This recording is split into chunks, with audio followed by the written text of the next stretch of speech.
इस ऐप को बनाने का उद्देश्य एजुकेशन, इंफॉर्मेशन और एंटरटेनमेंट है। NCPSL Sindhi world radio app को डाउनलोड करने के लिए आपको पहले प्ले स्टोर पे सर्च करना पड़ेगा NCPSL ऐप। वहाँ पे आपको ये ऐप जिसका नाम है NCPSL सिंधी वर्ल्ड रेडियो वो मिल जाएगा। आपको इस ऐप को फ़ोन में इंस्टॉल करके इसको ओपन करना। नमस्ते, जय झूलेलाल। NCPSL जे सिंधी वर्ल्ड रेडियो में तव्हां सभिनीनि जो दिलो जान सां आजियान आहे। अचो त ॾिसूं था। ये ऐप होने पे आपको नेक्स्ट पे क्लिक करना है। इसके होम पेज पे आपको बहुत सारे कैटेगरीज एक्सप्लोर करने को मिलेगी, जैसे कि Sindhi documentary, unknown facts, art of work, Sindhi community radio. इसके नेक्स्ट पेज पे जाएंगे सिंधी MP3 ऑडियो, इसमें आप कई सारे सिंधी गाने सुन सकते।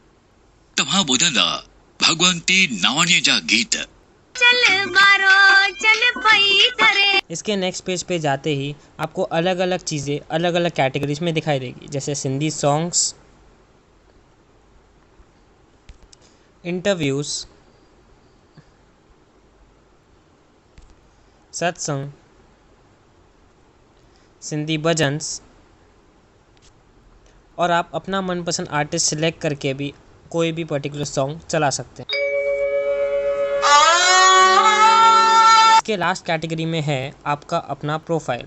आप अपना न्यू अकाउंट बना के लॉगिन कर सकते हैं। आप इसके अबाउट अस सेक्शन में जाके पूरी टीम की जानकारी प्राप्त कर सकते हैं।